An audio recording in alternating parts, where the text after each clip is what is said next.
ॐ सहनाववतु सहनौ भुनक्तु सह वीर्यं करवावहै तेजस्विनावधीतमस्तु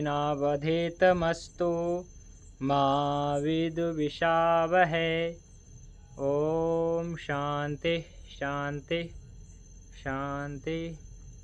सभी को नमस्ते, प्रणाम, सत श्री अकाल मित्रों। भगवान धन्वंतरि की कृपा से आज की क्लास आरंभ करते हैं और आज का टॉपिक है पित्त दोष के 40 रोग। तो कल का टॉपिक हमने देखा था कि पित्त प्रकृति के क्या क्या लक्षण हैं।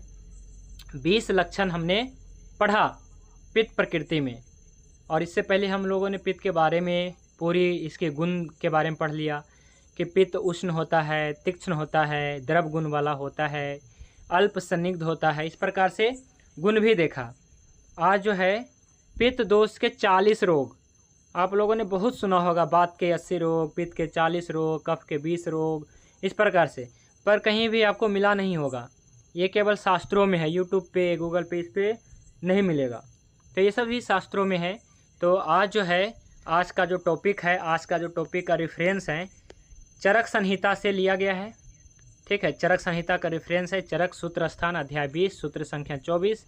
यहाँ पे महारोगाध्याय, यानी कि यहाँ पे वात के 80 रोगों के बारे में, पित्त के 40 रोगों के बारे में, कफ के 20 रोगों के बारे में, मतलब जो प्रमुख रोग है वात पित्त कफ के, सभी लिख दिया गया।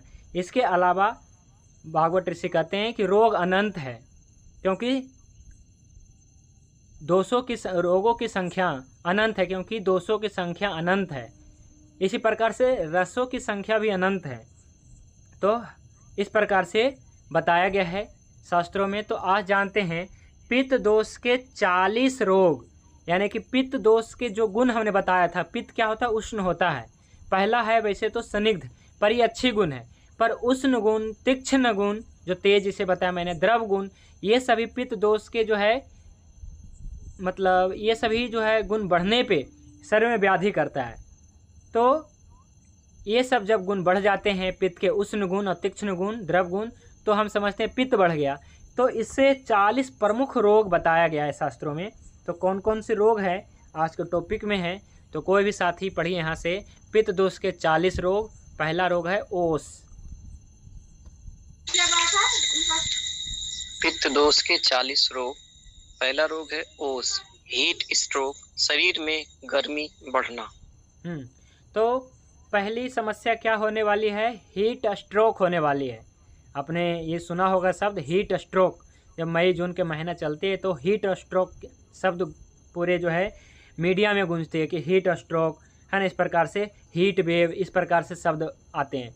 तो ये पित्त का क्या बन गया है? उष्ण गुण। तो पित्त प्रकोप कब होता है? तो वैसे तो शरद ऋतु बताया गया है, यानी कि इस समय है ना, सितंबर अक्टूबर महीना बताया गया है। लेकिन वातावरण में उष्णता तो उस समय में भी रहती है, और अभी भी बहुत ज़्यादा उष्णता शरीर में होती है ना। तो पित्त का उस समय उष्ण गुण रहता है, और अभी जो है पित्त का उष्ण गुण के साथ साथ में थोड़ी कम रहती है पित्त का उष्ण गुण। पित्त का अभी द्रव गुण मिलेगा, पित्त का भी तीक्ष्ण गुण, द्रव गुण मिलेगा, और मई जून के महीने में पित्त का उष्ण गुण मिलेगा, उस समय ज़्यादा होती। तो हीट स्ट्रोक, ओस, आयुर्वेद ने कहा है ओस, शरीर में गर्मी का बढ़ जाना। तो ये पित्त की बीमारी है। देखिए, सभी रोगों का नाम याद कर लेना, यानी वात के सभी रोगों को ध्यान में रखना, पित्त के सभी रोगों का ध्यान में रखना, कफ के भी सभी रोग को ध्यान में रखना एक अच्छे प्रैक्टिशनर के लिए बहुत ज़रूरी है। यह सभी के लिए ज़रूरी है, ताकि पता चल जाएगा कोई भी समस्या। मान लीजिए शरीर में गर्मी बढ़ गई तो समझेंगे पित्त का समस्या, ये पित्त दोष है। इसी प्रकार से दाह है, किसी को जो है गले आदि से कहीं धुआं आदि निकलने से आभास होता है, किसी को कंधों में जलन होता है, किसी को जो है अधिक पसीना आ रहा है तो अति स्वेद। तो इस प्रकार से किसी को त्वचा में जलन हो रही है, किसी की जो है त्वचा जो है अधिक फट रहा है। तो इस प्रकार से पूरे शरीर में कहीं लाल लाल चकत्ते पड़ रहे हैं, तो इसका मतलब है कि पित्त दोष बढ़ रहा है। तो हमें अगर पता होगा कि पित्त के ये 40 रोग हैं, तो कोई भी ऐसा मतलब व्यक्ति मिलेगा तो उसे तुरंत जो है डायग्नोस हो पाएगा। तो अभी हम लोग पढ़ रहे हैं पित्त दोष के 40 रोग, जिसमें पहला रोग है शरीर में गर्मी का बढ़ना, ये पित्त का उष्णता बढ़ने के कारण होता है। दूसरा पढ़िए। दूसरा है प्लोस, स्क्रोचिंग ऑफ द स्किन, किसी एक अंग में दाह। देखिए यहाँ पे किसी एक अंग में दाह को प्लोस बताया है, हालांकि तीसरा ही बीमारी में नाम आया है दाह, बर्निंग ऑफ द स्किन, ये अलग है और ये भी सेम है, प्लोस भी सेम है। तो ओस और प्लोस आयुर्वेद ने कहा है। ओस मतलब होता है कि शरीर में गर्मी बढ़ जाना, अब प्लोस मतलब होता है किसी एक अंग में गर्मी बढ़ना या किसी एक अंग में। जैसे किसी कोई आएगा कहेगा कि हमारे तो केवल जी एक उंगली में दिक्कत है ना, या कोई आएगा तो कहेगा कि हमारे एक हाथों में जलन है, ऐसा भी होता है। आज हमारे पास एक ऐसा पेशेंट आया जो 1 महीने से परेशान था, उसने क्या कहा कि हमारी एक उंगली में, मात्र राइट हैंड के केवल इस फिंगर में, है ना, इंडेक्स फिंगर में कह रहा था कि हमें जलन भी है और दर्द है, कभी सुन्नापन हो जा रहा है। तो हमने इसे कुछ थेरेपी दिया तो उसे तत्काल जो है 50% आराम मिल गया और कुछ दवाइयाँ भी दी। तो देखिए क्या है कि किसी एक अंग में कोई भी एक अंग में, कोई कहेगा लेफ्ट में, कोई कहेगा राइट में, है ना, कोई सिर में ही बताएगा, कोई हैंड में, कोई लेग में, इस प्रकार से, या कोई एक उंगली में बता सकता है। तो किसी एक अंग में दाह, इस प्रकार से इसको प्लोस कहा गया है। और तीसरा था बर्निंग ऑफ द स्किन। जब स्किन के बारे में बात करते हैं तो पूरे शरीर में स्किन है, तो पूरे शरीर में, है ना, पूरे शरीर में दाह यानी कि जलन होगा, है ना। तो शरीर में गर्मी को कैसे पहचानेंगे, प्रश्न आ गया है, शरीर में गर्मी को कैसे पहचानेंगे। उष्ण तो बहुत सारे, देखिए एक तो रोगी बताता है कि जो है शरीर गर्म प्रतीत हो रहा है, फिर हम भी तो स्पर्श करते हैं, है ना, क्या बताया गया, दर्शन स्पर्श प्रश्न है, यानी कि या तो रोगी खुद बताएगा प्रश्न के माध्यम से, या फिर आपको जो है स्पर्श करना होगा, है ना। रोगी के एक एक अंग भी देखना पड़ता है, अगर इसका लीवर है, इसका स्प्लीन है, उसका जो है इस प्रकार से देखना पड़ता है, तो स्पर्श से ही पता चलता है, या फिर नाड़ी देखते हैं। तो दर्शन स्पर्श प्रश्न इस प्रकार से जो बताए, रोगी खुद बताता है कि हमें उष्णता प्रतीत हो रही। तो पित्त के उष्ण गुण बढ़ने पे शरीर में गर्मी पता चलेगा, तो हम स्पर्श से विशेष रूप से पता करते हैं। जब हम उदर परीक्षण करते हैं, है ना, उसके उदर परीक्षण में जैसे राइट साइड उसका लीवर का, लेफ्ट साइड उसके स्प्लीन का, जब हम उदर परीक्षण करते हैं तो उसमें स्पर्शा सहत्व और पीड़ना सहत्व भी देखते हैं, और साथ में उसकी जो है उष्णता भी देखते हैं कि कैसी है, जैसे लीवर कैसी है, लीवर के आसपास की क्या है ना उष्णता, खास करके किडनी, है ना, इसका वृक्क देखते हैं कि क्या है, ठंडा है कि गर्म है। तो यदि क्या है वृक्क के आसपास जो है गर्मी प्रतीत होता है तो हमें उसकी विकृति समझ में आता है। तो किडनी के आसपास क्या है कि नॉर्मल होनी चाहिए, है ना, ठंड होनी चाहिए, इस प्रकार से नॉर्मल टेम्परेचर की होनी चाहिए। तो पूरे शरीर में जलन, पूरे शरीर में, पूरे स्किन जिसे बताया गया है बर्निंग ऑफ द स्किन, पूरे शरीर में, पूरे त्वचा में जलन होना, तो कहीं भी पूरे शरीर में। 4 नंबर पढ़िए। 4 नंबर है दौधु, burning sensation in sense organs like eyes, नेत्र आदि का दाह। तो इसमें स्पेशल नेत्र के बारे में बताया जा रहा है, organs like eyes, burning sensation in sense, मतलब इंद्रियों में भी ऐसे बता सकते हैं, लेकिन आँखों का विशेष लिया गया है कि नेत्र आदि में दाह, आँखों का जलन। देखते होंगे बहुत सारे ऐसे पेशेंट बताते हैं आँखों का जलन, तो ये पित्त दोष का उष्ण गुण बढ़ गया है, तीक्ष्ण गुण बढ़ गया है, जिसके कारण से क्या है नेत्र आदि में दाह है, जलन। दाह शब्द मतलब होता है जलन होना, बर्निंग सेंसेशन। तो इस प्रकार दबधु करके आया है कि उसके नेत्र में जलन।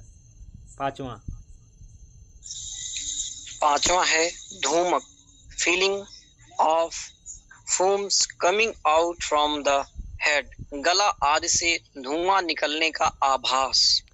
देखिए धूमक मतलब होता ही है कि ऐसा मतलब कि गले से ऐसा फीलिंग होता है कि धुआं निकल रहा है, गर्म गर्म धुआं निकल रही है ना। मतलब वैसे तो गले के माध्यम से, मतलब यहीं से जो है जलन सी, है ना, और जैसे क्या है कि धुआं सा निकलने से प्रतीत होना, आभास होना। तो ये बताया गया है feeling of fumes coming out from the head, या मतलब मुख से जो है गर्म गर्म हवा से या धुआं निकलने से आभास होना। तो ये पित्त का उष्ण गुण बढ़ेगा तभी होगा, तो ये भी ऐसा ही है। छठा है अम्लक, एसिड, खट्टी ढकार आना। तो एसिडिटी तो आपने जानते ही होंगे, अम्लक या फिर अम्ल, एसिडिटी, अम्ल पित्त। तो एसिडिटी क्या है? खट्टी डकार आना। तो ये भी क्या समस्या है? पित्त के द्रव गुण बढ़ गया, उष्ण गुण बढ़ गया, द्रव गुण बढ़ गया। तो इस प्रकार से क्या होता है कि एसिडिटी होता है। तो एसिडिटी में क्या होगा मुख्य रूप से, इसके बारे में विशेष रूप से बताएंगे रोग में, है ना, आगे के चैप्टर में। तो अम्लक, एसिडिटी, अम्लपित्त, तो खट्टी डकार आना, है ना। डकार एक तो शुद्ध डकार आता है जी, बहुत अच्छी होती है ना। तो खाना खाने के बाद में आधे घंटे, पौन घंटे, 1 घंटे के बाद में शुद्ध डकार आती है जी, तो आनी चाहिए। तो बिल्कुल सही भी है, नहीं आती है तो दिक्कत है। तो खाना खाने के बाद में 1 डकार, 2 डकार आनी चाहिए, पर एक खट्टी डकार आना ये गलत है। ये ऐसा समझिए कि जो ये प्रतिलोम हो रहा है, वायु प्रतिलोम हो रहा है, और इसके साथ साथ में हमारे एसिड भी प्रतिलोम हो रहा है ना, जो अमाशय में। तो अम्लक इसे कहते हैं, एसिडिटी, अम्लपित्त। तो खट्टी डकार आना ये पित्त की समस्या है। तो देखिए, जिनको खट्टी डकार होगा वो तो समझ आएगा ना कि हमको बात की है समस्या की, पित्त की कफ की। तो इसलिए क्या है कि समझना जरूरी है, ये खट्टी डकार आना पित्त की द्रव गुण बता रहा है जी, कि द्रव गुण अधिक बढ़ गया, इस कारण से उष्ण गुण बढ़ गया, द्रव गुण बढ़ गया, तो खट्टी डकार आ रही है। विदाह 7 नंबर है विदा, burning sensation in the palms, soles of the feet, हाथ पैरों की जलन। तो क्या है? विदाह मतलब होता है हाथ पैरों की जलन। इससे समझना है जी आपको कि ये तो समस्या जो है ना कॉमन है, बहुत सारे पेशेंट में देखने को मिलता है। और क्या है कि बहुत आयत पेशेंट कहते हैं कि हाथ और पैर में, पूरे हाथ में, पूरे पैर के तलवों में विशेष करके कहते हैं कि पैर के तलवों में जलन है। और बहुत सारे पेशेंट हाथ के भी, हाथ और पैर दोनों में बताते हैं कि जलन है ना। तो विदाह यानी कि burning sensation in the palm sole of the feet, यानी कि हाथ पैरों की तलवों में, है ना, हथेलियों में, मतलब यहाँ पे जलन होना। तो इस प्रकार से ये पित्त का उष्ण गुण बताएगा, पित्त का तीक्ष्ण गुण बता रहा है कि जलन है, तो पित्त का उष्ण गुण, तीक्ष्ण गुण बढ़ गया है जी, है ना। तो ये भी जो है पित्त का ही समस्या है। 8वां है अंतर्दाह, burning sensation in the entire body, शरीर के अंदर जलन होना। तो अंतर्दाह मतलब क्या होता है जी? इंटायर बॉडी, है ना, ऐसा बताया। तो burning sensation in the entire body, अंदर, शरीर के अंदर जलन होना, है ना। तो विशेष रूप से कहाँ जलन होगा? तो इस प्रकार से छाती के आसपास में जलन होगा, है ना, अमाशय के आसपास में जलन होगा, या फिर पेट में भी हो सकता है, यानी कि अंदरूनी भाग में जलन को बताया गया है burning sensation in the entire body, है ना। अंतर्दाह, अंदर की जलन। ठीक है, अगला है अंशदाह। 9वां है अंशदाह, burning sensation in a part of the body, कंधों में जलन होना। तो कंधों में जलन होना, है ना। तो इस प्रकार से अंश मतलब होता है ये कंधा होता है। तो burning sensation in the part of the body यानी कि शोल्डर, ऐसा कह सकते हैं। कंधों में जलन होना, या यहाँ पे भी नीचे, कंधों के नीचे, मतलब आसपास के एरिया में जो है जलन होने को, मतलब जलन तो कहीं भी हो, चाहे आँखों में हो, चाहे त्वचा में हो, चाहे कंधों में हो, चाहे आँखों में हो, चाहे जीभ में हो, चाहे पैर के तलवों में जलन हो, दाह हो, सब पित्त है जी।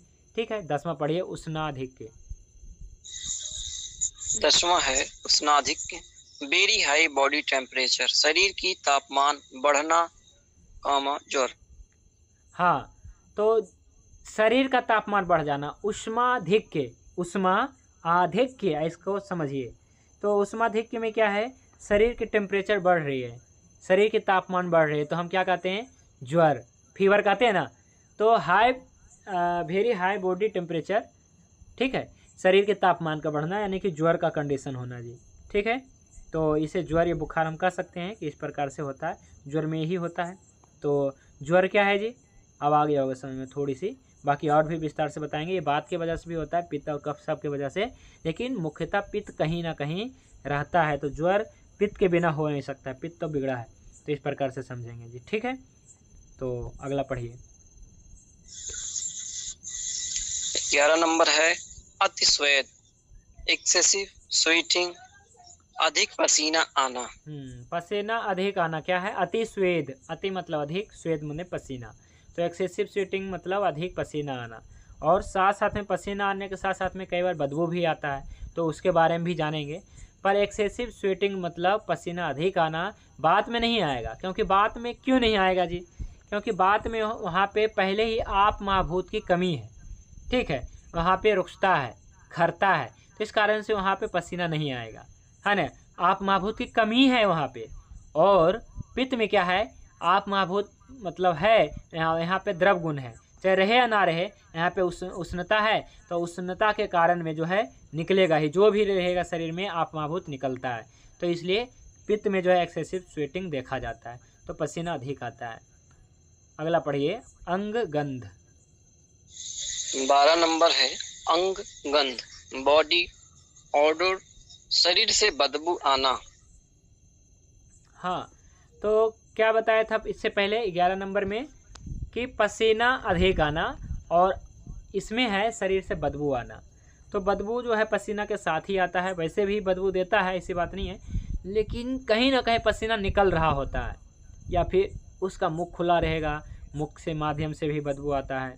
तो ऐसे कुछ व्यक्ति होते हैं या फिर पेशेंट होते हैं, है ना, जिनकी जो है शरीर से बदबू आती है, यानी कि पित्त का जो है द्रव गुण बढ़ा है, उष्ण गुण बढ़ा है, पित्त का द्रव गुण बढ़ा है, इस कारण से जो है शरीर से बदबू आ रही है। तीक्ष्ण गुण बढ़ा है, तो मुख्य रूप से जो है पित्त का उष्ण गुण, तीक्ष्ण गुण, द्रव गुण ही बढ़ता है, ठीक है। अगला पढ़िए, अंग अवदरण। 13 नंबर है अंग अवदरण, fissures on the surface of the body, शरीर के अंगों में फटने सा दर्द होना। क्या है इसका नाम? अंग अवदरण, यानी कि अंगों में फटने से दर्द होना। तो शरीर में अंगों के फटने से दर्द होता है, जैसे कोई भी आपके पैर के एड़ी फट रहा है, या फिर होठ फट रहा है, या कोई भी अंग फटता है तो फटने से दर्द होता है। पर इसमें एक्चुअल में नहीं होता है, शरीर के अंगों में फटने से दर्द होता है, बस ऐसा बताया गया है ना। तो त्वचा भी फट सकती है, तो ये जो है पित्त के अधिक उष्ण गुण के कारण हो सकता है ना। पित्त का तीक्ष्ण गुण अधिक बढ़ जाने के कारण हो सकता है कि शरीर फट गया। लेकिन यदि क्या है कि पित्त का यहाँ पे संदिग्ध गुण बना रहेगा तो नहीं होगा। अगर पित्त का संदिग्ध गुण घट गया और इसके बाद जो है उष्ण गुण बढ़ा, तो शरीर के अंग में फटने से दर्द होगा जी। अगला पढ़िए, शोणित कलेद। 14 नंबर है शोणित कलेद, पेर्निशियस एनीमिया, रक्त का पतला होना। रक्त का पतला होना बताया गया। शोणित कलेद, शोणित मतलब होता ही है जी ब्लड, ठीक है। तो शोणित मतलब ब्लड, और कलेद मतलब ऐसा समझिए कि सड़ना, या फिर इस प्रकार से कह सकते हैं। कलेद मतलब सड़न ही होता है वैसे तो, पर यहाँ पे रक्त का पतला हो जाना, ये पित्त का ही समस्या। पित्त का उष्ण गुण बढ़ गया, पित्त का द्रव गुण बढ़ गया, तो क्या होगा जी? शोणित कलेद होगा, या फिर सड़न होगा, रक्त में भी सड़न होगा। पहले भी मैंने बताया था एक पॉइंट, बहुत पहले बात के केस में बताया था, जब क्या है कि संकीर्ण माने मिला जुला आहार का सेवन किया जाता है, तो वहाँ पे मैंने बताया था सिर में जो है सड़न उत्पन्न होता है, रक्त में। तो शोणित कलेद क्या है? तो रक्त का पतला होना या सड़न होना जी। अगला है मांस कलेद। तो मांस कलेद में क्या हो रहा है? मस्कुलर टिश्यू, ये क्या डीजनरेशन, ऐसा बताया गया। तो मांस का सड़न, मांस कलेद मतलब सड़न, तो मांस कलेद मतलब मांस का सड़ना, ठीक है। तो अगला पढ़िए, त्वगदाह। 16 नंबर है त्वगदाह, burning sensation in the skin, त्वचा में जलन। तो त्वचा में जलन, burning sensation in the skin, त्वचा में जलन, इससे पहले भी हम लोगों ने देखा है जी, है ना। देखिए, बर्निंग ऑफ द स्किन, यहाँ पे पूरे शरीर में जलन हो रहा है। और 16 नंबर में भी यही बताया जा रहा है कि बर्निंग सेंसेशन, यहाँ पे बस एक शब्द जुड़ गया है, त्वगदाह, यानी कि इसमें बताया ही जा रहा है कि त्वचा में दाह, त्वचा में दाह, ठीक है, त्वचा में दाह यहाँ पे होगा, केवल त्वचा में, अंदरूनी कोई पार्ट में नहीं। ठीक है, अगला पढ़िए। 17 नंबर है त्वग्दरण, cracking of scaling of the skin, त्वचा का फटना। तो त्वचा का फटना, cracking of scaling of the skin, त्वचा का फट जाना। तो इससे पहले भी मैंने बात के केस में बताया था कि त्वचा का फटना क्या है जी, मुख्य रूप से बात के रुक्ष गुण के कारण रुक्षता आती है, फिर खरता आ जाती है, तो त्वचा फटता है, दर्द भी करता है। और पित्त में भी हम लोग होते हैं, क्योंकि पित्त में इसलिए देख रहे हैं क्योंकि पित्त में क्या हो रहा है कि त्वचा जो है, अगर पित्त का उष्ण गुण बढ़ गया तो कोई भी चीज़ सूख के फट जाएगा, लेकिन यदि स्निग्ध गुण रहेगा तो संभव नहीं है जी, क्योंकि स्निग्धता है तो फटेगा नहीं। ठीक है, केवल दाह कर सकता है ना, तो इसको समझना भी है। तो किसी का त्वचा फट रही है ना, और यदि दुबला पतला है, बहुत ज़्यादा दुबला पतला है, तो ये बात के केस में आएगा। और यदि क्या है कि शरीर मध्यम है ना, और त्वचा फट रही है, तो हम समझेंगे त्वचा का फटना जो है ये त्वग्दरण है, यानी कि पित्त की ये समस्या, पित्त का उष्ण गुण बढ़ गया है। तो चाहे जो भी बढ़ा हो, हमें वहाँ पे आप महाभूत बढ़ानी है जी, चाहे बात में हो चाहे पित्त में हो, आप महाभूत बढ़ाएंगे यानी जल महाभूत बढ़ाएंगे। अभी क्या बढ़ा हुआ है, अभी बढ़ा हुआ है वायु महाभूत या फिर तेज महाभूत। बढ़ाना क्या है, तो आप महाभूत बढ़ाएंगे तो त्वचा जो है फटना बंद हो जाएगा। ठीक है, अगला पढ़िए 18 चर्म दलन। 18 नंबर है चर्म दलन, deep cracking of the skin, त्वचा का अधिक फटना। तो त्वचा का फटना और त्वचा का अधिक फटना क्या है, क्या अंतर है? तो देखिए इसमें बताया गया deep cracking of the skin, यानी कि त्वचा का अंदर गहराई तक फट जाना। अगर क्या है दोनों सेम रहता तो फिर अंतर कुछ नहीं था, तो क्यों लिखा है ना चरक ऋषि ने। तो अंतर है त्वचा का फटना और त्वचा का गहराई तक फट जाना। ठीक है, तो इस प्रकार से अंतर है, इस कारण से दोनों को समझना। दोनों पित्त का जो है उष्ण गुण के फट रहा है तो या जल रहा है, तो पित्त का उष्ण गुण है जी, और वहाँ पे स्निग्ध गुण नहीं है। ठीक है, तो ये समझिए। रक्त कोष्ठ 19 नंबर है रक्त कोष्ठ, प्यूरिफिकेशन ऑफ द ब्लड, लाल वर्ण का चकत्ता। लाल वर्ण का चकत्ता, ये क्या होता है, रक्त कोष्ठ होता है जी, है ना। अभी देखिए इस ऐसा ही संबंधित बहुत सारे समस्या आने वाला है, जैसे रक्त कोष्ठ आया ना, इसके अलावा एक बीमारी होगी, देखिए 26 नंबर में, जिसमें क्या है कच्छा, जिसको हर्पिस कहते हैं, या फिर और भी दूसरे दूसरे नाम हैं। लाल व गोल गोल चकत्ते होना, ये भी है। ठीक है, फिर देखिए रक्त मंडल, तो पूरे शरीर में लाल लाल चकत्ते होना, रक्त मंडल। फिर देखिए रक्त विस्फोट, लाल वर्ण का फोड़ा।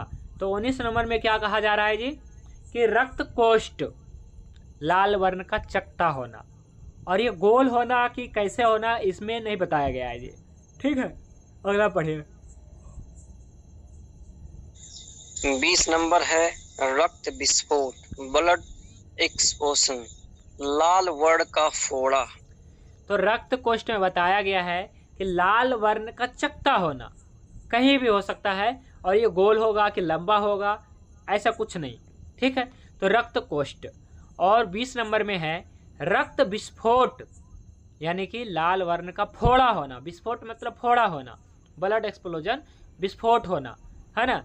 तो रक्त का मतलब लाल रंग का फोड़ा होना, ये बताया गया है। 21 नंबर में है रक्त पित्त, ये पढ़िए। 21 नंबर है रक्त पित्त, ब्लीडिंग फ्रॉम बॉडी और शरीर के किसी भी अंग से रक्त निकलना।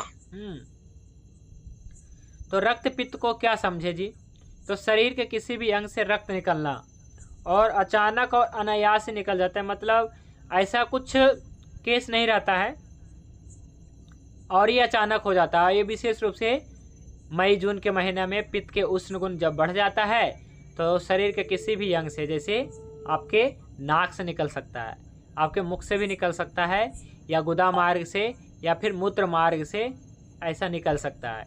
तो ब्लीडिंग हो सकता है, यानी कि शरीर के किसी भी अंग से रक्त निकल जाए, तो समझिए इसको कहते हैं रक्तपित्त। और ये जो है किसी अच्छा कान से भी निकल सकता है, ऐसा तो नहीं, ज़्यादातर नाक से निकलेगा, ठीक है, या फिर गुदा मार्ग से।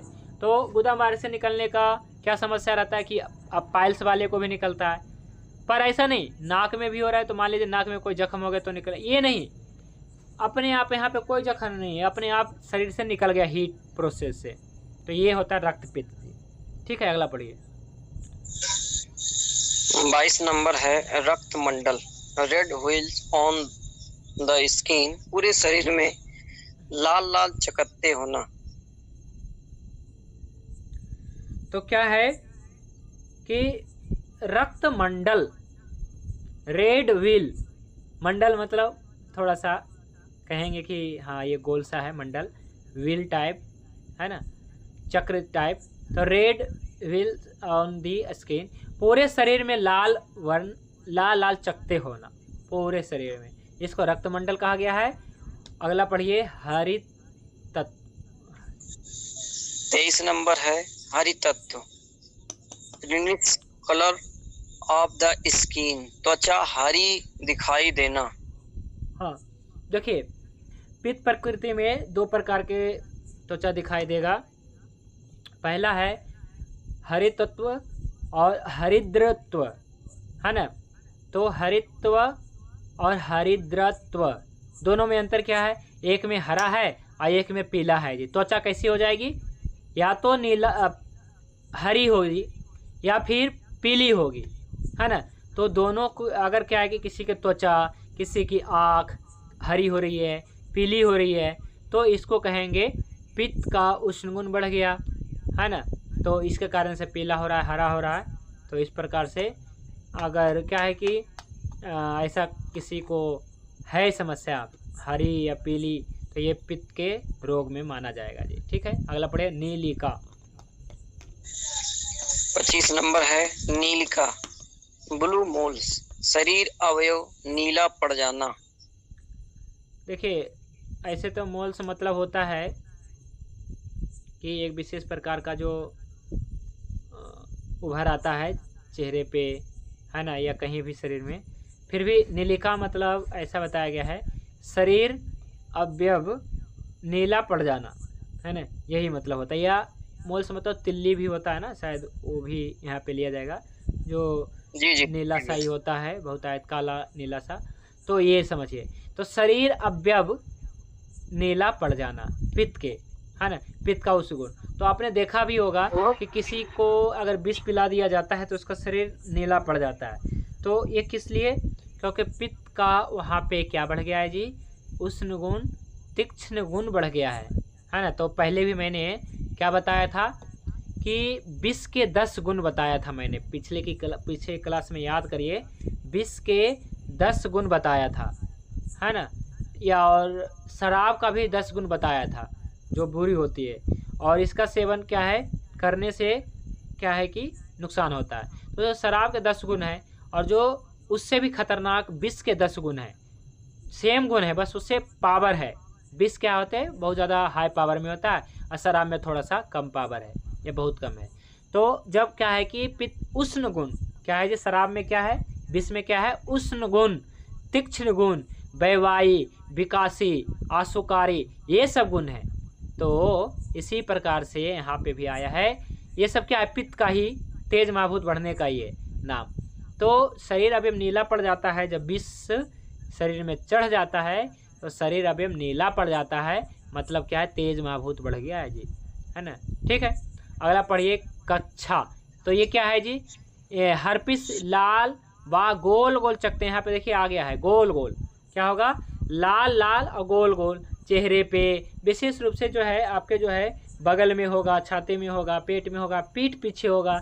इस प्रकार से लाल लाल, रिंग बोर्न भी बोल सकते हैं, लाल लाल चकते चकते हर्पिस इसे कहा जाता है ना। तो ये भी है, 26 हो गया। 27वां पढ़िए जी, कामला। 27 नंबर है कामला, जॉन्डिस, काला पीलिया। तो काला पीलिया जिसको कामला कहा गया है जी, ठीक है। तो आयुर्वेद में इसे काला पीलिया, है ना, पीला पड़ जाना तो है ही। और अगला है काला पीलिया, ये जो है इसमें पीला नहीं पड़ेगा जी, तो क्या काला पड़ेगा, ऐसा भी नहीं होता है, पर क्या है कि इसमें पता नहीं चलता है जी कि पीला पड़ा है कि नहीं पड़ा है। तो काला पीलिया में ही जॉन्डिस इसे कहते हैं। तो कामला, आयुर्वेद में इसे एक शब्द दिया गया कामला, कि ये काला पीलिया है ना। तो इस प्रकार से ये है। अगला है तिक्त अस्त्यता। तिक्त अस्यता मतलब bitter taste of the mouth, है ना। मुख का स्वाद कड़वा होना। पहले भी मैंने बताया था कि बात वाले को भी कड़वा सा लगेगा, है ना, खास करके कड़वा लगेगा, कटु लगेगा। और पित्त वाले को यहाँ पे तिक्त लग रहा है ना, कड़वा लग रहा है ना। बात वाले को कटु लगेगा, है ना, या फिर कसाय। और कफ वाले को जो है मीठा मीठा मुँह लगता है जी, है ना। तो ये बीटर टेस्ट यानी कि तिक्त, नीम जैसी कड़वी लगेगी। ठीक है, अगला पढ़िए लोहित गंधस्त्या। 29 नंबर है लोहित गंधस्त्या, smell of the blood from mouth, मुख से रक्त की गंध आना। हाँ, तो मुख से गंध आना जी, रक्त की गंध आना, रक्त की सड़न की गंध आना। तो लोहित मतलब क्या होता है जी, रक्त होता है। और सोनित मतलब भी रक्त होता है जी। तो रक्त के बहुत सारे आयुर्वेद में नाम दिया गया है। लोहित गंधस्यता यानी कि smell of the blood from mouth, मुख से भी या कहीं से भी गंध आना। अगला पढ़िए पुति मुखता। 30 नंबर है पुति मुखता, offensive smell from the mouth, मुख से सड़न की गंध आना। तो मुख से रक्त की गंध आना और मुख से सड़न की गंध आना। तो ऐसा बहुत सारे पेशेंट आएंगे कि शरीर में से गंध नहीं आ रहा है, उसके मुख खोलने पे गंध आ रहा है, बदबू आ रही है, सड़न की बदबू आ रही है। तो ये पित्त का है जी, पित्त का द्रव गुण बढ़ गया है, पित्त का उष्ण गुण बढ़ गया है, ज़्यादा द्रव गुण बढ़ने से होता है। ठीक है, तो पुति मुखता ये हो गया। अगला पढ़िए तृष्णाधिक्य, ये मैं बता देता हूँ। तृष्णाधिक्य क्या है, तृष्णा माने प्यास, अधिक्य यानी कि अधिक होना। तो एक्सेसिव थ्रस्ट मतलब अधिक प्यास लगना। तो बहुत सारे ऐसे पेशेंट व्यक्ति होते हैं जिनको अधिक प्यास लगती है, पानी पीते पीते इनका पेट भर जाता है फिर भी प्यास नहीं बुझती है। तो समझिए तृष्णा अधिक हो गया, प्यास अधिक लग रहा है। अगला पढ़िए 32 नंबर। 32 नंबर है अतृप्त, अनसेटिस्फाइड हंगर, भोजन से तृप्ति न होना। अच्छा, अतृप्ति यहाँ पे लिखाना था, कोई बात नहीं। तो अतृप्ति क्या है, अनसेटिस्फाइड हंगर यानी कि भूख से तृप्ति ना होना। मतलब क्या है कि भूख अधिक लगना, जिसको हम कहते हैं भास्मक रोग कहते हैं ना। तो ये आप पित्त का ही रोग है जी। पित्त का क्या बढ़ गया, उष्ण गुण बढ़ गया जी। पित्त का उष्ण गुण, तीक्ष्ण गुण बढ़ गया। तो क्या है, उष्णता बढ़, तेज महाभूत बढ़ गया। तो तेज महाभूत बढ़ने से क्या होता है, जहाँ पे तेज महाभूत है मतलब वहाँ पे जो है पाचन क्रिया तेज है ना। तो इस कारण से अतृप्ति रहती है, मतलब भूख करने के तुरंत बाद 10-20 मिनट के बाद जो है पुनः भूख लग जाती है और खाने की इच्छा करती है ना। और खाने के बाद पेट तो भर जाता है पर क्या है कि मन नहीं भरता, अतृप्ति। ठीक है, तो ये बताया गया है। अगला पढ़िए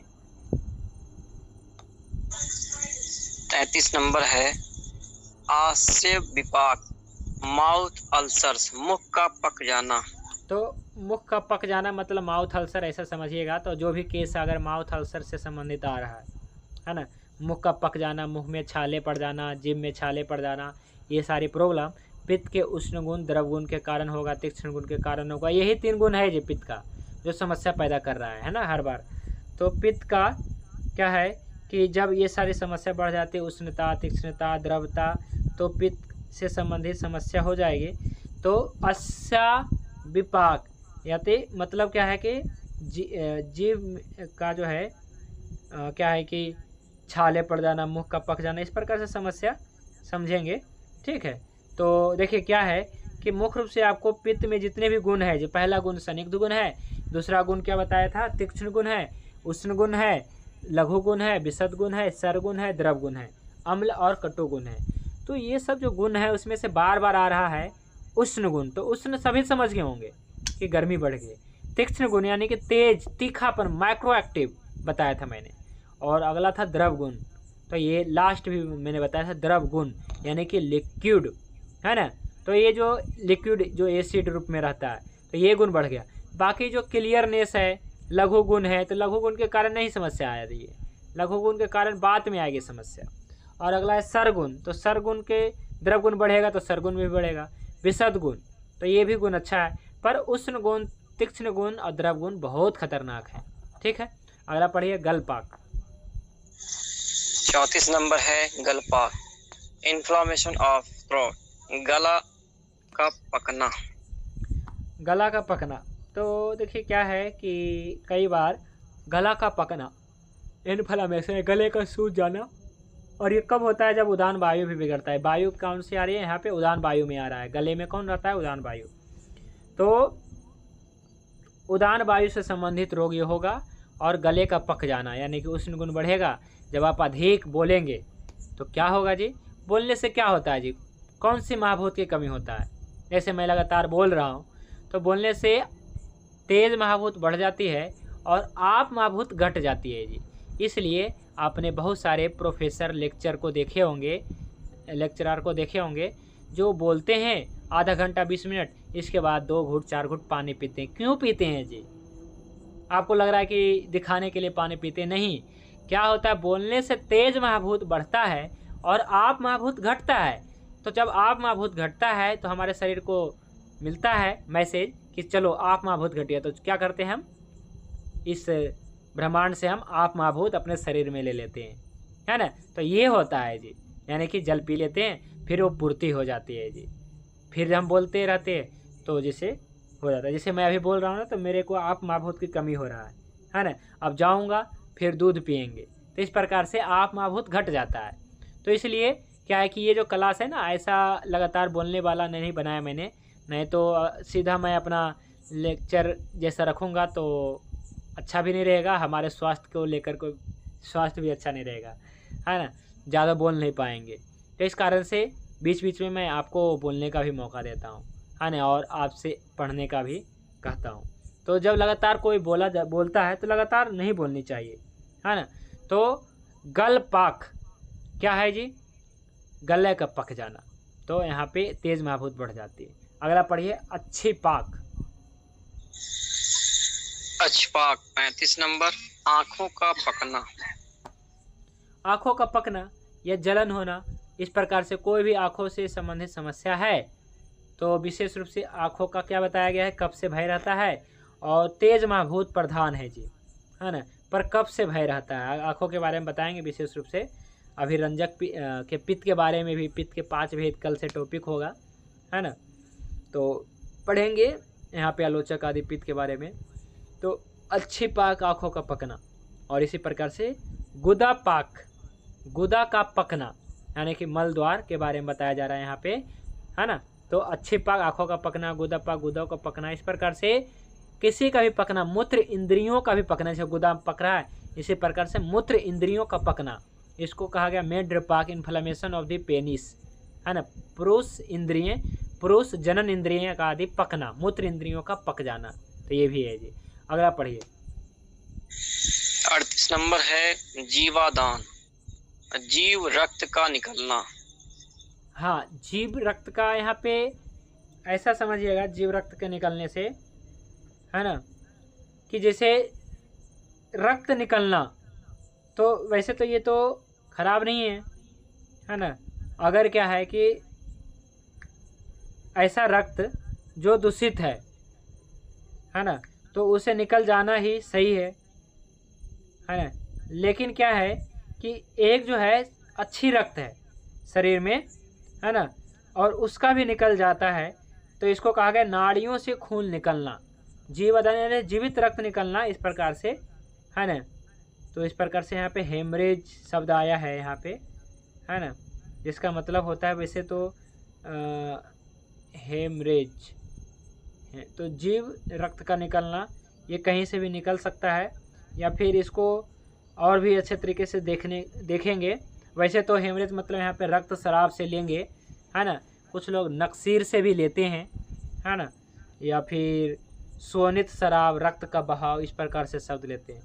तो हेमरेज यहाँ पे लहू का बहना, खून का बहना ही यहाँ पे, पर यहाँ पे जीवदान आता है सब, तो लगता है जीवित रक्त, है ना, अच्छा रक्त बनना, बह जाना, ऐसा बताया, समझना होगा। अगला पढ़िए 39 नंबर है तम प्रवेश, आंखों के सामने अंधेरा छा जाना। देखिए तम प्रवेश क्या है जी? तो आँखों के सामने अंधेरा छा जाना। तो बहुत सारे पेशेंट कहते हैं कि जैसे हमें आँखों के आगे अंधेरा छा जाना, है ना, इस प्रकार से होता है। मेरे साथ भी कभी बहुत पहले 10 साल पहले हुआ करता था कि कभी पर अभी लगभग 5 सालों से हमें कुछ पता नहीं है ना। कभी पहले उठते थे तो क्या है कि लगता था आँखों के आगे अंधेरा छा गया अचानक से, और ऐसा होता था। तो ये पित्त के काल में होंगे, और उस समय पित्त का आहार विहार का मैं सेवन करता था इस कारण से जी, है ना। तो तब मतलब क्या है कि ये समस्या थी जब मैं पित्तवर्धक आहार विहार का सेवन करता था। जैसे मैं सरसों का तेल सालों भर सेवन करता था, है ना। फिर इसी प्रकार से कुछ पैकेट फूड भी कुछ खा लिया खाता था कभी, बहुत कम वैसे तो।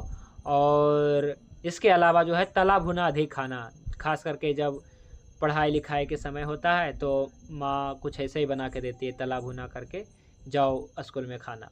तो इस समय पित्तवर्धक आहार विहार, उस समय मुझे पित्त मतलब क्या है कि मतलब 15-20 साल की उम्र में हमारा पित्त बढ़ा था हमारा, है ना। तो अभी तो बिल्कुल नहीं है। तो ऐसा जो है आपको समझना है, मैं समझाने के दृष्टिकोण से बताया कि कुछ ऐसे खास करके ये लड़कों में होगा जो 13-14 साल 20 साल के बीच होंगे ना, तो पित्त प्रकोप उस समय ज़्यादा रहता है ना। तो आँखों के सामने, और खाते भी कुछ इस प्रकार से, तो आँखों के सामने अंधेरा छा जाना, है ना, पित्तवर्धक आहार विहार करने से, ये है जी। अगला पढ़िए जो सबसे लास्ट है। 40 नंबर है हरित नेत्र, मूत्र एवं पुरीस, greenish and yellowish colourness of the eyes, urine and faeces. नेत्र, मूत्र और मल का रंग हरा या पीला होना। तो इसमें नेत्र, मूत्र और मल, यही 3 की बात किया गया है। या तो हरा होगा या तो पीला होगा जी, पहले भी मैंने बताया। तो त्वचा जो है हरा होगा या तो पीला होगा। इसी प्रकार से नेत्र, मूत्र और मल क्या है जी, हरा होगा या तो पीला होगा, ग्रीनिश या येलोइश। तो इस प्रकार से पित्त दोष के 40 रोग हमने आज का टॉपिक में देख लिया जी। पित्त दोष के 40 रोग कौन कौन है, तो आज के इस टॉपिक में कवर हो गया है। आप सभी के ग्रुप में ये PDF भेज दिया गया है, ठीक है। और बाकी जो यूट्यूब पे सुन रहे हैं, तो अगर PDF चाहिए तो आपको जो है, मैं वैसे कोशिश करूँगा कि डिस्क्रिप्शन बॉक्स में भी कुछ ऐसा लिंक दे दिया जाए ताकि आप सीधा वहाँ से डाउनलोड कर सकें, नहीं तो आप व्हाट्सअप करेंगे तो आपको मिल जाएगा जी, है ना। बाकी आप कोई भी साथी व्हाट्सअप करते हैं तो अपना उद्देश्य भी बताएं, नहीं तो बहुत सारे मैसेज आ जाता है ना, कि राम राम गुरुजी, है ना, इस प्रकार से ही हेलो हाय इस प्रकार से आ जाता है। अपना कुछ बताते भी नहीं, नाम अता पता कुछ नहीं बताते हैं, उद्देश्य भी नहीं बताते क्या चाहते हैं। तो आप क्या चाहते हैं, है ना, तो आप डाल दिया करें सभी लोग जो यूट्यूब पे सुनते हैं। तो ठीक है जी, आज के लिए बस इतना ही। आज के टॉपिक से रिलेटेड कोई प्रश्न है तो रख सकते हैं। आज हमने कवर किया है पित्त दोष के 40 रोग। तो इनमें से देखिए क्या है, सभी जो है ज़्यादातर पित्त के उष्ण गुण बढ़ रहा है, तीक्ष्ण गुण बढ़ रहा है और द्रव गुण बढ़ने से समस्या हो रहा है जी। तो इसी तीनों की चिकित्सा हम पहले जानेंगे। पित्त दोष के 5 भेद, है ना, जैसे रंजक पित्त है, आलोचक पित्त है, भ्रजक पित्त है ना। तो इस प्रकार से सभी पित्त के बारे में कल से बारी बारी चर्चा करेंगे, फिर इसकी चिकित्सा जानेंगे। और अभी जो है पित्त की चिकित्सा करने का सर्वश्रेष्ठ समय है जी, मैं बार बार बोल रहा हूँ। और देखिए आज से क्या है कि शारदीय क्या है कि क्या कहते हैं इसे, जो अभी चल रहा है नवरात्रि, शारदीय नवरात्रि। तो इस समय में भी क्या है कि पित्त का अच्छा तरीके से हो जाता है चिकित्सा। ठीक है, अब कोई प्रश्न? गुरुजी सूत्र के अनुसार थोड़ा समझा दीजिए। हाँ, लास्ट में सूत्र है वो थोड़ा सा मैं बता देता हूँ। हाँ जी, और किसी का कोई प्रश्न है? हाँ गुरुजी, मेरा एक प्रश्न है कि जैसे इसमें पित्त का गुण बताया, पित्त का रोग बताया है मांस का फटना, तो गुरुजी क्या पित्त की वजह से मांस फटता है या बात के रुक्ष गुण की वजह से फटता है? हाँ, वैसे तो बात के रुक्ष गुण की वजह से ही मैंने पहले बताया था, क्योंकि बात का सबसे पहला सबसे खतरनाक गुण है रुक्ष गुण। और पित्त का क्या है, पित्त का रुक्ष गुण नहीं है, पित्त का तो स्निग्ध गुण है। पर क्या है कि अगर पित्त में संदिग्धता नहीं रहेगी तो उष्णता के कारण फट जाती है जी, और फटने से दर्द हो, अगर नहीं फटा है तो अंदर अंदर लगेगा फटने से दर्द हो रहा है। तो ये है अंतर थोड़ा है ना। और दुबला पतला शरीर है तो बात के कारण, मध्यम है तो पित्त के कारण आपको समझ के चिकित्सा देनी है। और ख़ास करके पित्त में जलन होगा और बात में जलन नहीं होगा, बात में दर्द होगा जी। ठीक है जी। एक प्रश्न आया है कि ज़्यादा लू और ठंड से भी शरीर नीला हो जाता है जी। ठीक है जी, आपका अनुभव ऐसा बता रहा है ना। ज़्यादा लू लगने से, लू लगेगा तो हो सकता है, क्योंकि ये तो गर्मी में ही लगता है, तो ये है ना। अगला पढ़िए। हाँ, मेरा एक सवाल है जी। मैं काफी दिनों से कंफ्यूज हूँ कि घुटने के नीचे से लेके मतलब पैर के तलवे तक, मतलब 7 बजे और 9 बजे के बीच में, सुबह और शाम में मुझे ना थोड़ी सी इचिंग होती है, और उसी टाइम पे होती है। कितने बजे? तो 7 बजे से 9 बजे के बीच में। अच्छा जी। जैसे मैं क्लास करता हूँ तो मुझे हल्की हल्की खुजली टाइप की होती है, बस उसी जगह पे, घुटने से पैर तक, नीचे तक। तो फिर ये क्या हो सकता है? अच्छा, आप में जो है बात पित्त का कौन सा गुण बढ़ा हुआ है, आपको कुछ आइडिया हुआ? बात का मतलब गुण तो, बात गुण तो बढ़ा ही हुआ है मेरा। बात का कौन सा गुण लगभग? रुक्ष गुण बढ़ा हुआ है।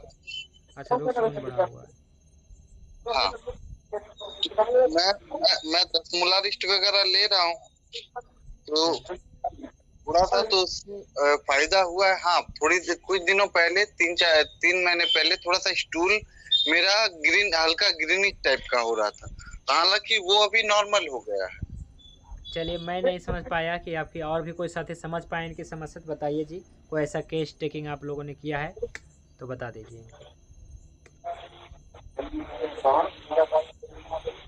7 बजे से लेकर के 9 बजे के बीच में इनको पिंडलियों में खुजली सी होती है, यही ना? मतलब घुटने के नीचे से, मतलब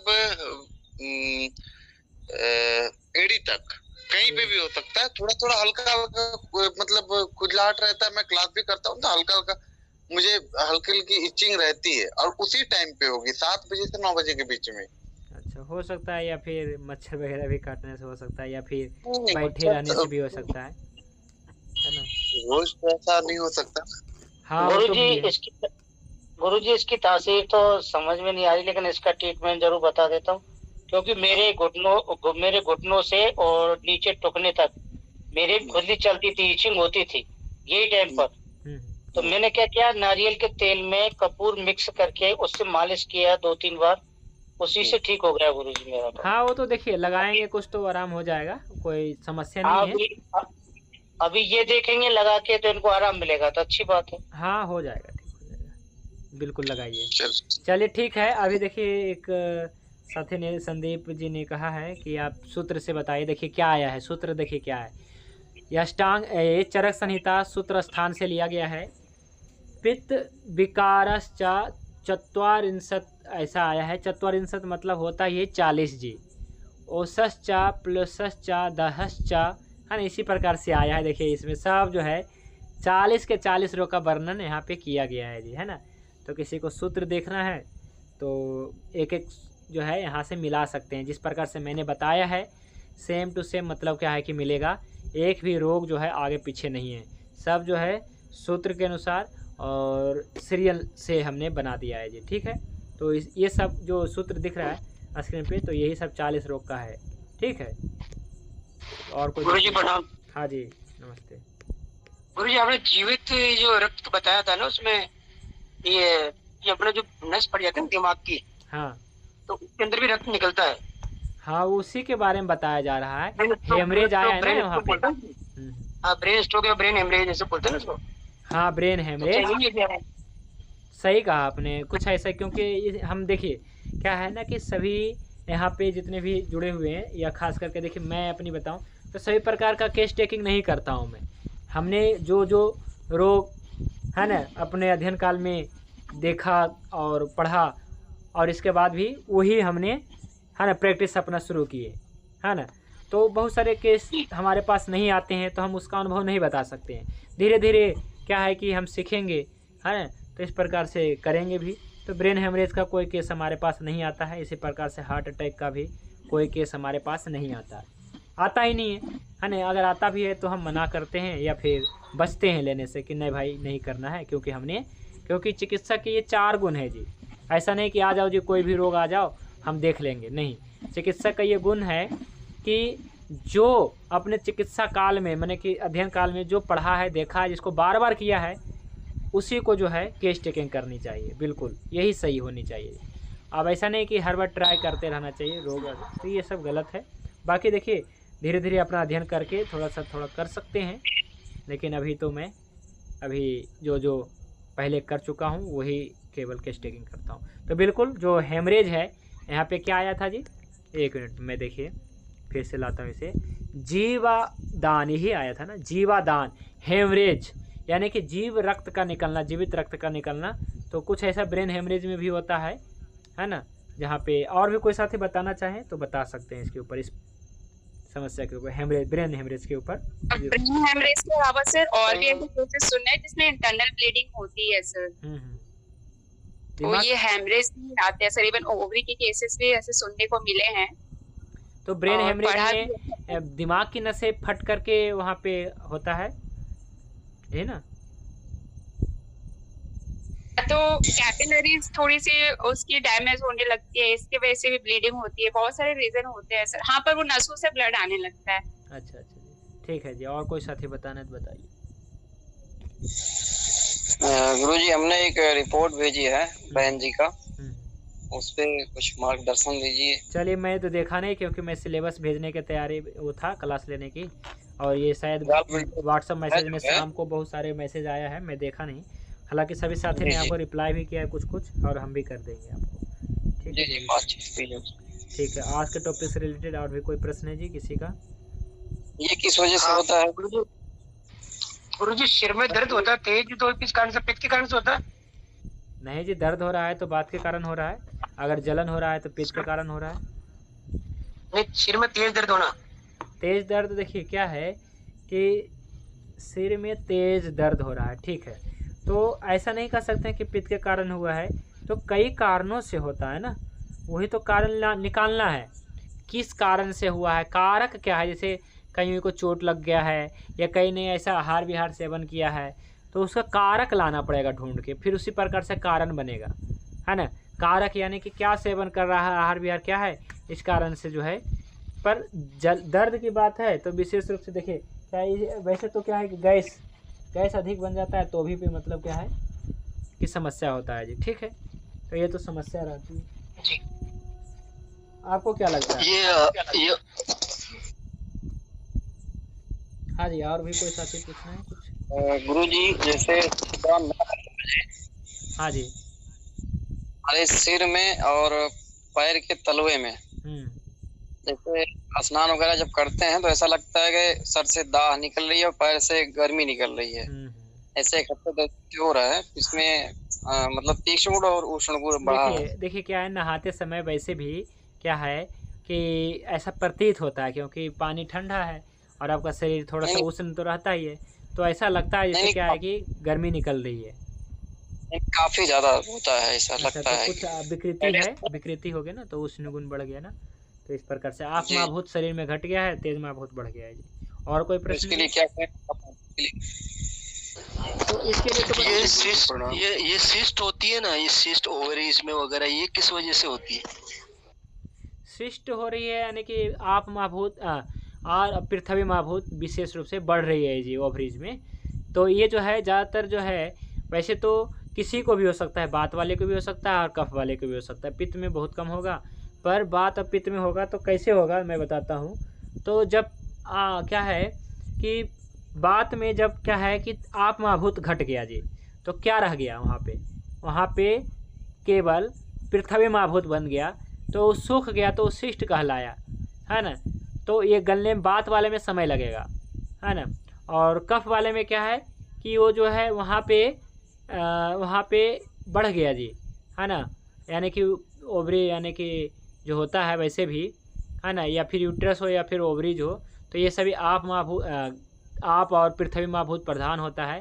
तो इस कारण से वहाँ पे सिस्ट बनना इस प्रकार से गांठ बनना, चाहे पानी वाला गांठ या फिर किसी भी प्रकार का गांठ निर्माण होता है, सिस्ट तैयार होता है, तो बात वाले को, कफ वाले को ज़्यादा होगा, है ना।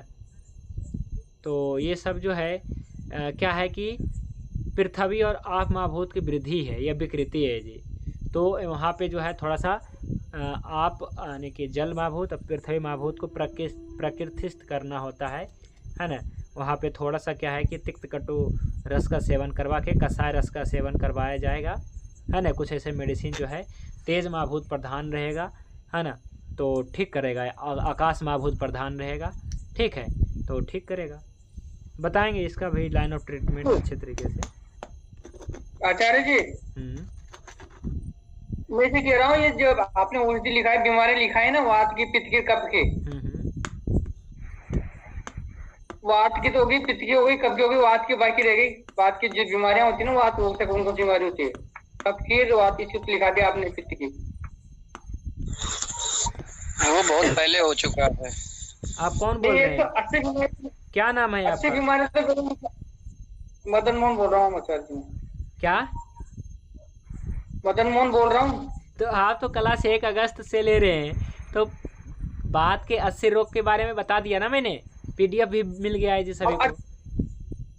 अब 40 बीमारी आज बढ़ा दिया आपने पित्त की, अब कफ की तो बाकी रहेगी ना आचार्य जी, कफ वाली तो बताएंगे ना आप। आप शायद क्लास ले नहीं रहे हैं ना ऐसा ढंग से, आप बीच बीच में छोड़ रहे हैं। हम देख रहे हैं कि आप एब्सेंट, और काफ़ी साथी एब्सेंट रहते हैं, लगभग आधी साथी एब्सेंट ही रहते हैं जी, है ना। 80 में 40 साथी एब्सेंट रहते हैं, क्लास नहीं लगाते हैं। तो इस यूट्यूब पर जाइए, देखिए सब मिलेगा उसमें। देखिए क्या है ना, ठीक है, कोई बात नहीं। कल हमारा क्या है, कल हम आप लोगों को कफ के सभी जितने भी टॉपिक बताए हैं इकट्ठी PDF करके हम कल भेजने की कोशिश करते हैं, और पित्त की भी भेज दिया जाएगा, और एक बार इकट्ठी भेज दिया जाएगा, लगभग 150-200 पेज का, है ना। 200-250 पेज हो जाएगा, 150 तो केवल बात का है, फिर पित्त और कफ का आएगा तो बहुत सारे हो जाएंगे। तो इस प्रकार से इकट्ठी भेज देंगे, ठीक है जी। और आचार्य जी, अपनी तरफ से ही था जो आप बता रहे थे ना, कौन से राइटर की खरीदनी बाजार से मेरे को? ब्रह्मानंद राइटर का नाम बताओ। डॉक्टर ब्रह्मानंद त्रिपाठी राइटर का ले लीजिए। ठीक है, ठीक है, धन्यवाद। हाँ ठीक है जी। और भी आज के क्लास से रिलेटेड कोई प्रश्न करिए। गुरुजी प्रणाम जी, नमस्ते। गुरुजी, दिन में सोने से है ना मेरे सिर में इतना भयंकर दर्द होता है, ऐसे नहीं है, ये 2-3 दिन से प्रॉब्लम है, और छुट्टी थी इसलिए दिन में नींद आ जाती है। तो बताओ कैसे हो रहा है ये? देखिए, दिन में सोना उचित है या नहीं है, ये निर्भर करता है व्यक्ति के ऊपर जी।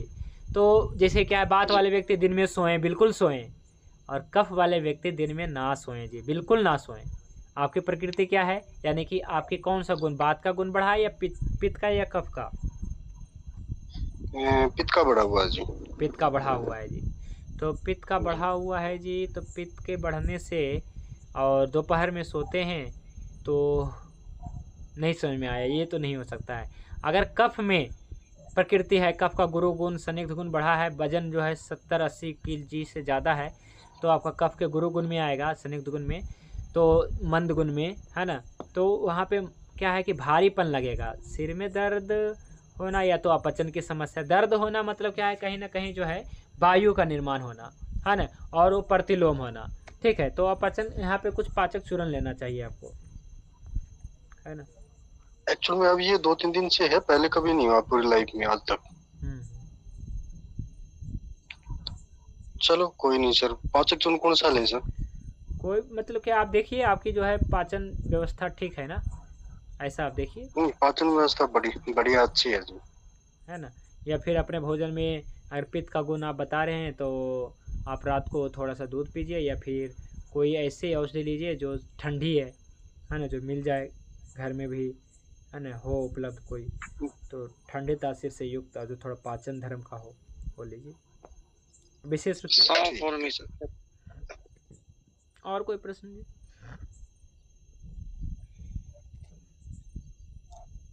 ठीक है जी, आज के टॉपिक से रिलेटेड। ओके गुरुजी, शांति बात करिए। ठीक है जी, तो आज का टॉपिक हम लोगों ने क्या देखा, पित्त दोष के 40 रोग, और हम लोग कल से क्या पढ़ने वाले हैं, पित्त दोष के 5 भेद, यही पढ़ने वाले हैं ना। पित्त दोष के 5 भेद क्या क्या हैं और कहाँ कहाँ रहते हैं, इसके कार्य क्या है, चिकित्सा में क्या क्या इसका महत्व है। तो और भी आप लोगों का प्रश्न है ना, जो व्हाट्सएप पे आया हुआ है और ग्रुप में भी कुछ बहुत सारे टॉपिक आया हुआ है और पर्सनल भी बहुत सारे मैसेज किया हुआ है। तो यही है कि अभी तो क्या है कि थोड़ा कभी शिविर लग जाता है, तो कभी पंचकर्मा, अभी पंचकर्मा शुरू किया हुआ हूँ, तो अभी लगातार कम से कम 2-3-4 लोगों का पंचकर्मा करेंगे, विरेचन करेंगे। तो इस कारण से भी शाम को लेट हो जा रहा है जी, 5 मिनट पर वेट करना है जी आप लोगों को, ठीक है। ऐसा नहीं कि क्लास नहीं लग रहा है। गुरुजी एक छोटा सा सवाल था, शायद मेरी आवाज ही नहीं जा पा रही थी। हाँ, बच्चों के कान में ये ड्राइनेस हो जाता है, कान में बहुत सूखा हो जाता है, तो उसमें क्या डाल सकते हैं? देखिए जी, इसके लिए ना सिंपल जो है तिल का तेल डालना है, या सिंपल गरम या ठंडा, मैं बताता हूँ, सभी के लिए मैं बता रहा हूँ और इस पर सावधानी भी रखना है। तो चरक ऋषि ने तो यही कहा है जी, कान में तेल प्रतिदिन डालो जी। अब पता नहीं आप लोगों ने अपने कान में कितने समय से नहीं डाला होगा, है ना, याद भी नहीं होगा। तो कान में तेल डालना चाहिए जी। कान में तेल डालने से आपके ओज तेज भी बनी रहती है, कर श्रवण शक्ति भी बनी रहती है, बाल भी नहीं झड़ते हैं जी, है ना। तो कान में तेल डालने का मैंने फ़ायदे जब गिनना शुरू किया तो बहुत फ़ायदे हैं जी, है ना, दर्जनों फ़ायदे हैं, है ना। स्मरण शक्ति तेज होती है, कान के कभी कोई रोग नहीं होता है। फिर इसके अलावा जो है कान की और क्या समस्या रहती है, ज़्यादातर देखते होंगे कि कानों में से आवाज़ आना, या फिर चेहरे पे तो कम से कम, है ना, ग्लो वगैरह होते ख़त्म हो जाए, तो उसको भी अच्छा रखता है। तो कान में तेल डालने चाहिए। तो कान में रोग हो या ना हो, कान में तेल डालें। और कैसा डालें, तो कौन सा तेल डालें, तो देखिए जी, साधारण तो तिल का तेल है, नहीं तो नारियल तिल का तेल है, या फिर सरसों का तेल है। नारियल का नहीं, क्योंकि बात का स्थान है कान, तो नारियल नहीं, कान में नहीं डाला जाता है। तो आप सरसों का तेल या फिर बिल्व आदि तेल करके आता है, वो भी डाल सकते हैं। तो तेल इस प्रकार से डालिए और हल्का गुनगुना, अगर गुनगुना ज़्यादा रहेगा, तेज़ गर्म रहेगा, अगर कान में डाल दें, कान में घाव कर देगा और कान की समस्या कर देगा। क्योंकि कान जो है इंद्रिय है ना, कर्ण इंद्रिय क्या है, ये है ना, कर्ण इंद्रिय, तो ज्ञान इंद्रिय है। इस कारण से ये जो है मर्म स्थान है, वहाँ पे बिल्कुल ज़्यादा गर्म भी नहीं चलेगा, ठंडा भी नहीं चलेगा। तो हल्का सा गुनगुना कर दीजिए। जैसे कोई कटोरे में गर्म पानी लीजिए और उसमें जो है कटोरी में अपना तेल डालिए और इसके बाद डबल बॉइलिंग मेथड से गर्म करिए और कान में जो है इस प्रकार से तेल डालिए। आजकल तो ड्रॉपर भी आ गया है, शीशियाँ आती है, तो इससे डाल सकते हैं। तो कान आदि में प्रतिदिन तेल डालें, है ना, कम से कम 2-4 मिनट तक इस प्रकार से रखें, फिर इसके बाद सीधा करें। इस प्रकार से करना चाहिए। सभी प्रकृति के लिए सरसों का तेल चलेगा क्या? बिल्कुल चलेगा, सरसों का तेल, कोई दिक्कत नहीं। और काले तिल का भी डाल सकते हैं, काले तिल का? बिल्कुल, काले तिल का, सफ़ेद तिल का डाल सकते हैं, सरसों तेल का डाल सकते हैं। या फिर मैंने बताया कि एक औषधि है, एक मेडिसिन है, उसका नाम है बिलवादे तेल। उसमें क्या है, बेल होता है, गोमूत्र होता है, बकरी का दूध होता है, सरसों का तेल होता है जी। तो मैं ये सिद्ध करता हूँ, है ना, तो ये तेल अच्छा होता है ना। और सर्दी अगर रहे तो नाक में गाय का घी डाल सकते हैं। और तेल कौन सा डाल सकते हैं? देखिए, सालों भर जो है आप तिल का तेल डाल सकते हैं। और सरसों का तेल क्या है, बचना है थोड़ा गर्मी में, बाकी क्या है सरसों का तेल डालिए। और बिलवादे तेल डाल सकते हैं जी, है ना, कभी कभी बिलवादे तेल भी डाल सकते हैं। और प्रतिदिन डाल सकते हैं, अगर कोई डालना चाहे तो कोई नुकसान ही नहीं है। नस्यक्रम में गुरुजी, और नस्यक्रम में नाक में देखिए ऐसा बताया गया है, जैसे अभी क्या चल रहा है जी, वर्षा ऋतु चला था ना अभी, अब फिर शरद ऋतु आ गया, चलिए ठीक है। तो वर्षा ऋतु में बताया गया है अनु तेल डालने के लिए। जिस दिन बादल ना हो उस दिन अनु तेल डालें, और जिस दिन बादल हो जाए उस दिन कोई भी नस्यक्रम नहीं करना चाहिए, नहीं तो दिक्कत हो जाता है। और जिनको सर्दी हो, खांसी हो, जुकाम हो, तो उसको घी नहीं डालना चाहिए।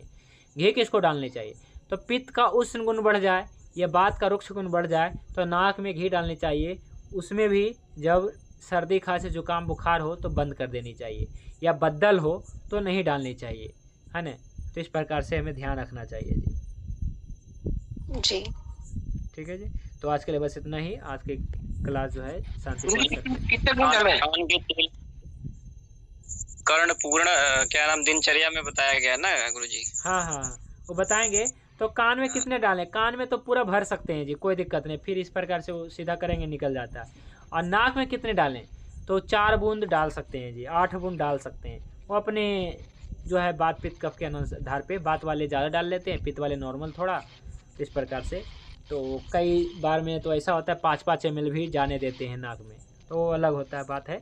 पर आपको 4 से 8 बूंद डालना है जी, एक नाक में 4 बूंद पर्याप्त रहेगा। चलिए ठीक है, ठीक है। और भी कोई प्रश्न होगा व्हाट्सएप ग्रुप में आप सभी लोग अच्छे से चैट बॉक्स में या फिर व्हाट्सएप ग्रुप में आप लिख सकते हैं, और अपना कन्फ्यूजन कोई भी है, जैसे केस भी अपना रख सकते हैं, कोई दिक्कत नहीं। बहुत सारे साथी हैं आपके जो आपको रिप्लाई करते रहेंगे जी, ठीक है जी। तो ठीक है, आज के लिए बस इतना है। शांति पाठ। ओम ध्यो शांति अंतरिक्षम शांति पृथिवी शांति आपः शांति औषधयः शांति वनस्पतयः शांति विश्वदेवः शांति ब्रह्म शांति सर्वं शांति शांतिरेव शांति सामा शांतिरेधि। ओम शांति शांति शांति। सभी को नमस्ते, शुभ रात्रि। भगवान धन्वंतरि की कृपा आप सभी बने रहे। जय धन्वंतरि, जय आयुर्वेद।